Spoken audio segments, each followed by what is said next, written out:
ইরানের উপর সাম্প্রতিক ইসরায়েলি হামলার ঘটনায় একযোগে ক্ষোভ প্রকাশ করেছে আরব বিশ্বের একাধিক দেশ।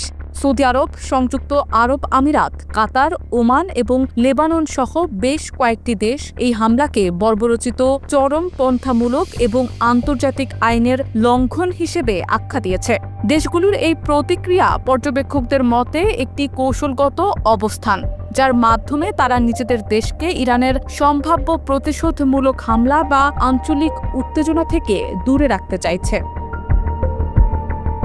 সৌদি আরব তাদের সরকারি বিবৃতিতে বলেছে, ভ্রাতৃপ্রীতম ইসলামী প্রজাতন্ত্র ইরানের উপর বর্বরোচিত হামলার তীব্র নিন্দা ও প্রতিবাদ জানাচ্ছে রাজতন্ত্র। একই সঙ্গে তারা জাতিসংঘ নিরাপত্তা পরিষদ সহ আন্তর্জাতিক সম্প্রদায়ের প্রতি এই আগ্রাসন বন্ধে কার্যকর ব্যবস্থা নেওয়ার আহ্বান জানিয়েছে। বিশেষজ্ঞদের মতে, অতীতে ইরান ও সৌদির মধ্যে দীর্ঘদিন শত্রুতাপূর্ণ সম্পর্ক থাকলেও চীনের মধ্যস্থতায় সাম্প্রতিক সময়ে কূটনৈতিক সম্পর্ক পুনর্স্থাপনের ফলে রিয়াদের এই অবস্থান নতুন বার্তা দিচ্ছে। সংযুক্ত আরব আমিরাত, যারা 2020 সালে ইসরায়েলের সঙ্গে আনুষ্ঠানিক সম্পর্ক স্থাপন করেছিল, তারাও এই হামলার নিন্দা জানিয়ে বলেছে, এই হামলা শুধু ইরানের উপর নয়, বরং সমগ্র অঞ্চলের স্থিতিশীলতার উপর সরাসরি হুমকি। বিশ্লেষকরা বলছেন, আমিরাতের এই অবস্থান মূলত তাদের ভূরাজনৈতিক ভারসাম্য রক্ষার প্রচেষ্টা, কেননা দেশটিতে মার্কিন ঘাঁটি ও অর্থনৈতিক স্বার্থ রয়েছে। আবার ইরানও তাদের প্রতিবেশী।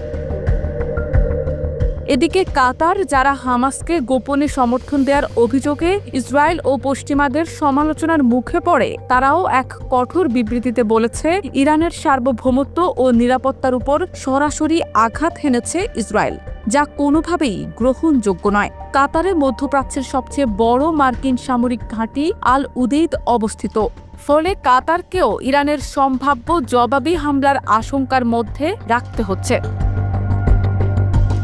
ওমান, যারা ঐতিহাসিকভাবে নিরপেক্ষ অবস্থান নিয়ে কূটনৈতিক আলোচনায় সক্রিয় থাকে, তারা এক বিবৃতিতে বলেছে, এই হামলা বেপরোয়া এবং অতি সংবেদনশীল সময়ে কূটনৈতিক প্রচেষ্টার উপর এক গুরুতর আঘাত। লেবাননের প্রধানমন্ত্রী নওয়াফ সালাম আরও সরাসরি এবং কড়া ভাষায় বলেন, এই হামলা আন্তর্জাতিক আইন ও ইরানের সার্বভৌমত্বের চরম লঙ্ঘন। এর পরিণতি শুধু এই অঞ্চলের জন্য নয়, বরং বৈশ্বিক নিরাপত্তা অর্থনীতির জন্য হুমকি স্বরূপ। সব মিলিয়ে ইরানে হামলার পর আরব বিশ্বের প্রতিক্রিয়া ইঙ্গিত দিচ্ছে, এই অঞ্চলে কেবল দ্বিপাক্ষিক উত্তেজনাই নয়, বরং বিস্তৃত কূটনৈতিক এবং প্রতিরক্ষা হিসাব নিকাশও শুরু হয়ে গেছে। কেউ সরাসরি কোনো পক্ষ না নিলেও নিজেদের ভূরাজনৈতিক স্বার্থ ও নিরাপত্তার প্রশ্নে সক্রিয় অবস্থান নিয়েছে প্রায় সব আরব রাষ্ট্র।